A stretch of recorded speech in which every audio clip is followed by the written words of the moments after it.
god. Oh, see, I don't like how it sucks the power if you go a little bit too much into the rev limiter. It just literally sucks it completely, whereas like... You also have a really low red line as well, 6,000 RPM. The LC500 will let you hit off that rev limiter. I love it, mate, it's so good. It'll keep power. Okay, but let's talk about this WRX, and let's start with the things that we like. So, okay. I think that it's a very soft suspension relative to like the Elantra N, which we're probably going to make a lot of comparisons to during this portion. So I do this like... actually competes pretty closely with the Elantra N. It does. It's from a power perspective. Minus all-wheel drive, they're pretty similar. Price, power, very similar. Yeah, so I do like the way that this thing is a bit softer on bumps and stuff like that. And I do really like the all-wheel drive system. I think that there is a little bit of understeer, but it's all-wheel drive. I've always had all-wheel drive cars, and I just like the way that they put down power, especially compared to a front-wheel drive vehicle. Right. There's no torque steer here, so I really like that. The Elantra N had a lot of torque steer, which I was not a fan of. Correct, yeah, you hated it. Which makes sense, I mean, it's not brilliant. And it's got a manual, which I love. Like, how can you not love that? Yes, I do like the fact manual. I like the clutch take-up. It's nice, it makes sense. The thing that I don't like about the transmission here is that you do not have auto rev matching like you would in the Elantra. No. Or like we had on the Nissan Z.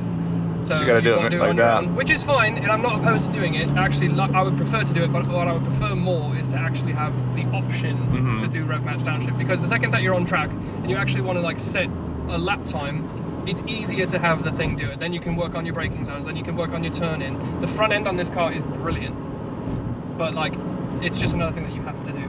But again, it forces you to become a better driver. You take it, leave it, wherever your preference is. So likes there are manual transmission. Sorry, yes. All-wheel drive. Yes. I love the front end on this car. And the front end, how it steers in. And we're also going to throw in handling and suspension setup. Right. So the suspension is a little bit stiffer than it was previous generation. New platform, right? It's not overdamped. New platform that this is riding on. Right. And they've also moved the motor for the steering rack off onto the passenger side a little bit, so it's a little bit better calibrated. Your turning is a little bit sharper. The turning itself is a little bit smoother. It doesn't cut power in the middle of the turn. So the turn overall, the steering is better. There's not a lot of feedback. Yeah, that's what I was gonna say. I feel like it feels sharp, but there's really no feedback like in the steering wheel. I feel like the steering wheel is just a little bit like loose. Right. Yeah, but there's a pretty good one-to-one connection between your steering wheel and what happens with the car. I do like the Dunlops. Yeah, they're surprisingly... It's a good front end on this car. Which way should I go, right? Yeah, take a right. Okay, now we're going to talk about things that we... Okay, so it's quick. It will understeer, especially in inclement weather. I was pushing it a little bit this week in the rain, and the first thing to give up is the front end. But you know, I guess that's safer than having the back end come around. It is a 50-50 symmetrical all-wheel drive. You will not get 50-50 symmetrical torque distribution on the automatic car, on the CVT. It's a 45-55 split. So this is perfect 50-50 distribution, classic Subaru stuff. So let's now talk about what we don't like about this particularly. To me, sorry, are you asking me? Yeah, go ahead, you can go ahead. Sorry, so to me, there's not really much about the driving experience that I don't like, other than maybe not having the rev match downshifting. However, oh, it's a cool Mustang. That's cool. There's not really, from a driving perspective, there's not much that I don't like. I like the steering, I like the damping, braking is good, I think the chassis is good. I think the thing that I don't like is just, if I'm going to be living with it, these are the sounds that you have to associate yourself with, right? Right, so like, but again, it's $30,000. I'm not saying that the Elantra N material is a lot better, but like, there is just a discrepancy in terms of like the materials and the experience that you're surrounding yourself with from a day-to-day.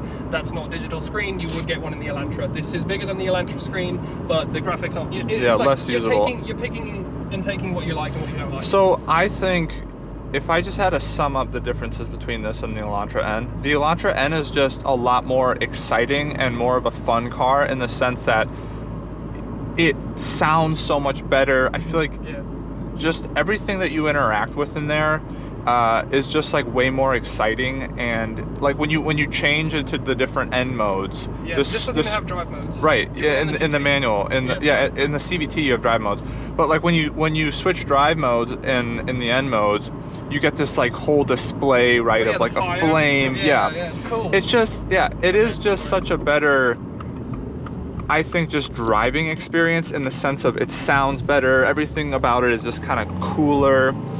It's more lighthearted, right? It's not taking itself so seriously. Exactly. It's got a little bit of levity to it. But now here's another question that we were talking about: the Corolla, the Corolla GR86. The GR Corolla.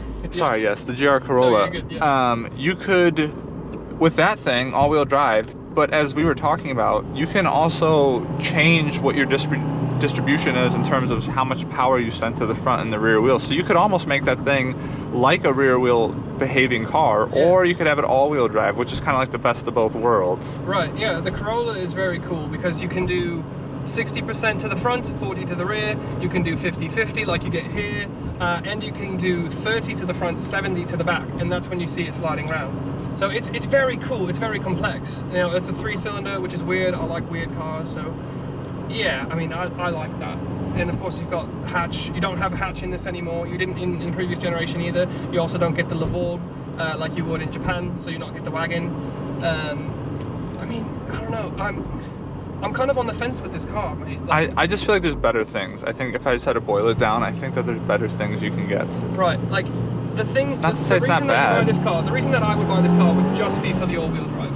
Yes. Otherwise, I would have got the Elantra or the GR Corolla. Although that's way more expensive. That's more like Golf R territory, but that's a different conversation. So to me, I think I would rather go Elantra N, but I also do know that I live in Wisconsin, and we do get winter here, and we get snow, and all-wheel drive would be super nice.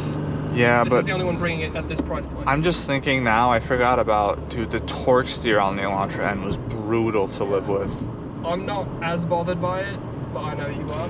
But again, that's kind of the nice thing. We have different personalities, different people matter to different, different things matter. I'm also a big sound guy, and like what Hyundai did with the N lines, or I guess not the N line, the N's, the Elantra N, the Kona N.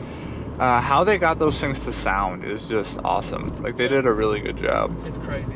It's crazy. And then you can like totally change the exhaust tone. You've got like a TCR mode, you've got sport, you've got loud, you've got quiet. Like you get a lot of car for the Elantra, for the N cars. Now the Kona rides like shit. It does, this rides yes. so much better. This rides a lot better. And you got really good visibility. Like there's just so much visibility in the driver's seat. I want to give credit to this car as well. Like you have a huge interior space here. You have more back seat space than you would in the Elantra. It seems like you have a bigger trunk than you would in the Elantra. You don't have the scaffolding. Now granted, you can take that out in the Elantra. But this car does have some very solid points to it. It's just personal preference to me. It's kind of like you're not going to lose either way, I think, depending on what is important to you. I think that's how I feel. Agreed. I think, it really depends what your situation is, but I will still say, boiling it down, that the Elantra N is more of an exciting car to drive. It feels like more of a driver's car. Yes, I would agree. And I think that's a good place to end it. I think so. Any final thoughts? No, we're going to take this left up here, and then maybe you give him one more send. What left? Right up here. It's pretty up here, dude. Look at that house. Oh, right here. Yeah, so send it down in a second. On power. Ooh. Oh, see, there's the understeer,